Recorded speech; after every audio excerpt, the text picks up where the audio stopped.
સત્તાધારની અંદર જે વિવાદ ચાલી રહ્યો છે, આ વિવાદને લઈ અને ફરી વખત એક મોટા સમાચાર સામે આવ્યા છે।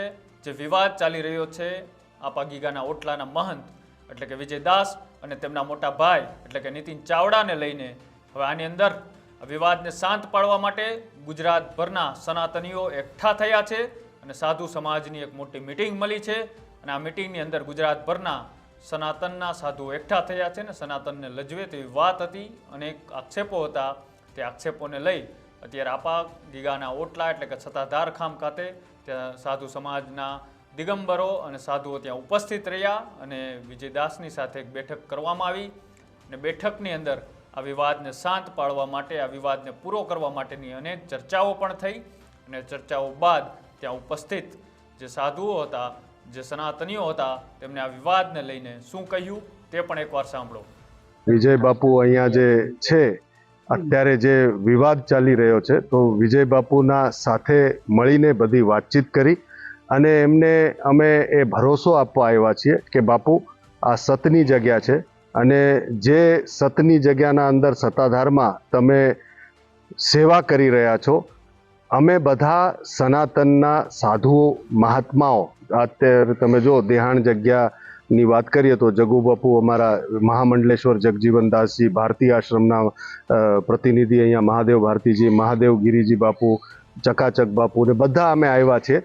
તો એ વાત કહેવા આવ્યા કે બાપુ અમે બધા સાથે છીએ અને બીજી ફાલતુ વાતો જે થાય છે કે કોઈ સાધુ સંતો આવતા નથી ને સાથે નથી ને એવું બધું, તો એનો જવાબ આનાથી જ મળે કે અત્યારે અમે અહીંયા બધા સત્તાધારની જગ્યામાં આપા ગીગાના સમાધિના બાજુમાં એમના દર્શન કરીને વિજયદાસ બાપુના સાથે અમે ઊભા છીએ, એટલે એ વાત કરવા આવ્યા। અને બીજી વાત મારે હવે પહેલાં તો સૌથી પહેલાં સંત સમાજ જે છે એને વાત કરવી છે કે આ ગુજરાતમાં ને ભારતમાં એક અખિલ ભારતીય સંત સમિતિ છે અને બીજું છે અખિલ ભારતીય સાધુ સમાજ અને ત્રીજું છે જે અખિલ ભારતીય સનાતન સંરક્ષણ સમિતિ। તો એના બધા જે સંતો છે, દાખલા તરીકે મુક્તાનંદ બાપુ ચાપરડા, શેરનાથ બાપુ તળેટીમાં જે ગુજરાતના અધ્યક્ષ છે, સંત સમિતિમાં જે છે એ જગન્નાથ મંદિરના દિલીપદાસજી છે અને ભારતના અધ્યક્ષ છે એ સતકેવલવાળા મહારાજજી છે, પછી રાજેન્દ્રદાસજી છે ને એ બધા। તો મારે બધાને એ સંતોને ખાસ કહેવું છે કે આજે પહેલાં ભારતીય આશ્રમની વાત આવી, પછી મહેશગીરી બાપુની વાત આવી, હવે સત્તાધારની વાત। આ કોઈ ચોક્કસ ટુકડીઓ કે જે લોકો આવા છે જે સનાતનની જગ્યાઓને એક પછી એક ટાર્ગેટ કરવાનું અને આ બધું કરી રહ્યા છે, તો આ બધા સંતો અને જે તમે ફાઉન્ડેશન બનાવ્યા છે આપણે, અને એમાં બધા મેમ્બર છે, અમે બધા જ મેમ્બર છે કે ભાઈ સનાતન સંરક્ષણ સમિતિના મેમ્બર છે, સનાતન સંત સમિતિના મેમ્બર છે, તો તમે બધા ચૂપ કેમ છો? તમે કેમ નથી આવતા?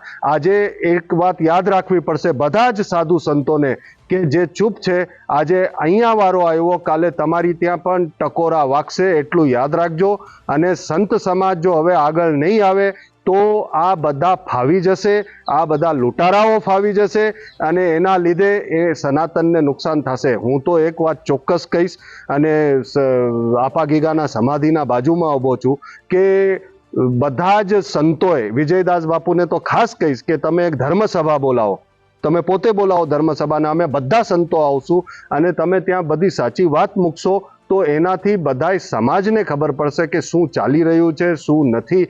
અને એક વાત કહું, કદાચ ભૂલ હોય કોઈની, તો મેં કીધું કે ભૂલ હોય તો માફ કરવાનું અથવા તો માફી માગવાની, પાપ હોય તો એના પ્રાયશ્ચિત હોય અને ગુનો કર્યો હોય તો એની સજા હોય।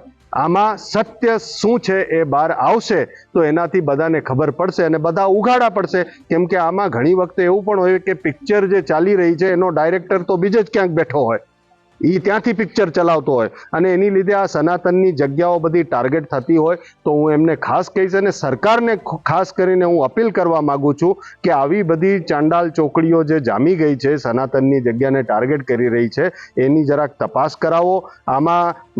અને ખાસ કરીને મીડિયા, આમાં કોર્ટમાં ટ્રાયલ થાય એ સમજાય, પણ મીડિયા ટ્રાયલમાં કોક આમ પ્રશ્નચિહ્ન લગાવીને તમે ખાલી મૂકો કે આ સાધુના આ બાઈ સાથે સંબંધ અને પ્રશ્નચિહ્ન લગાવી દો, તમે તો પ્રશ્નચિહ્ન લગાવ્યું પણ એનું તો કરિયર આખું બરબાદ કરી નાખ્યું તમે। એના દોષી કોણ? એને પણ સજા થવી જોઈએ। સતનો આધાર એટલે સત્તાધાર, અને સત્તાધાર આમ તો જે અમારી દેહાણ પરંપરાની જેટલી સ્થાનો છે એને પેઢીઓથી સંબંધ છે. અને જ્યારે જ્યારે સત્તાધારની અંદર કોઈ પણ અવસર હોય એ પછી અવસર મહાપુરુષો જે કંઈ અહીં સમાધિસ્થ હોય એની ચાદર વિધિ હોય એમાં તમામ દેહાણ જગ્યાઓ જોડાયેલી હોય છે. અને દેહાણ જગ્યા સ્થાનો બધાએ સત્તાધાર સાથે સંકળાયેલા છે. સત્તાધાર પણ એક દેહાણ જગ્યાની અંદર એક પરંપરા, અમારી સનાતન પરંપરાની અંદર એક ઉજાગર સ્થાન કહેવાય તો એ સત્તાધાર છે. અને આજે આ સત્તાધાર સ્થાનની અંદર જે મીડિયા દ્વારા, સોશિયલ મીડિયા દ્વારા જે અમને વાતો મળી એ અનુસંધાને આજે પૂજ્ય વિજય બાપુની મુલાકાત કરી છે. ટૂંક સમયની અંદર જ હમણાં જે બાપુએ મહેશગીરી બાપુએ જે રજૂઆત કરી એ બાબતની ચર્ચા વિચારણા કરી અને સનાતન ધર્મના પરંપરાના દેહાણ જગ્યાના તમામ મહાપુરુષો, સંતો, મહંતો અહીંયા આવશે અને સત્ય વસ્તુ એ લોકો સુધી પહોંચે એવી શુભ ભાવથી અત્યારે મુલાકાત લીધી છે. અમે આખી દેહાણ પરંપરાના જેટલા સંતો મહંતો છે એ તમામની જવાબદારી સાથે હું કહું છું એ તમામ વિજય બાપુ સાથે અમે જોડાયેલા છીએ અને અમે એમને ભરોસો આપવા માટે, વિજય બાપુને ભરોસો આપવા માટે અમે આવ્યા છીએ. જય ગિરનારી, જય સિયારામ. તમે જે મને વાત કરી રહ્યા છો સત્તાધાર ધામ માટે જે વિવાદિત વાત આવે છે, ખરેખર આ ધામનું નામ સત્તાધાર છે. સતને આધારે હાલનારું આ ધામ છે. આ ધામ માટે કોઈ શબ્દ વિવાદિત બોલવો એ પણ એક હિન્દુ તરીકે યોગ્ય ના કહેવાય, ગમે તે પછી હોય, આવું મારું માનવું છે. ખાસ કરીને આમાં રાજકારણ હોય છે, પૈસાને લોભ લાલચ હોય છે, ક્યાંક ને ક્યાંક તો મહિલાઓના પણ આક્ષેપ મૂકવામાં આવ્યા. આજે આ ધામ માટે અને આ ધામમાં રહેતા વિજય બાપુ માટે આપણે જે વાત કરીએ કે આજે પોલિટિકલની અંદર હોય કે કોઈ સાધુ સંત હોય કે કોઈ આમ જનતા હોય, કોઈ પણ હોય, અંતે તો આપણે હિન્દુના દીકરા છીએ. આપણાથી આ ધામને આંચ આવે એવું કાર્ય ના થવું જોઈએ અને ના જ કરવું જોઈએ. અને કદાચ કોઈને કઈ પણ પ્રશ્ન હોય તો એનો અર્થ એવો નથી કે આપણે બજારમાં જઈને કરીએ. આપણે 5 સાધુને ભેગા થઈને વાત કરવી જોઈએ. કદાચ કોઈના પાસે કઈ પણ વાત હોય ને કોઈ પ્રશ્ન હોય તો, અને કોઈની પર્સનલ સ્વાર્થ માટેની વાત હોય તો આવા ધામને બદનામ કરવું એ મારી દ્રષ્ટિએ 1% ભર પણ યોગ્ય છે. કે આજે સનાતન માટે જ આવું શું કામ? સનાતનના સાધુઓ માટે જ આવું શું કામ? કે આપણે કદાચ એવું લાગે છે કે હજુ આપણે પણ ઘોર નિંદ્રામાં સૂતા છીએ, કે આપને ખબર નથી કે બાયપાસ કરીને કદાચ આપને બદનામ કરવા માટેના ષડયંત્ર ચાલી રહ્યા હોય, એના માટે આપણે છે અને ભાગલાઓ પડાવે છે. પણ આપને ખુદને ખબર હોવી જોઈએ કે આપણે વ્યક્તિવાદ ઉપર જઈએ છીએ, પણ વ્યક્તિવાદ છોડીને આપણે ઓરિજિનલ સનાતની બનશું ત્યારે આ બધી જ વસ્તુ શાંત થઈ જશે, આવો મને વિશ્વાસ છે.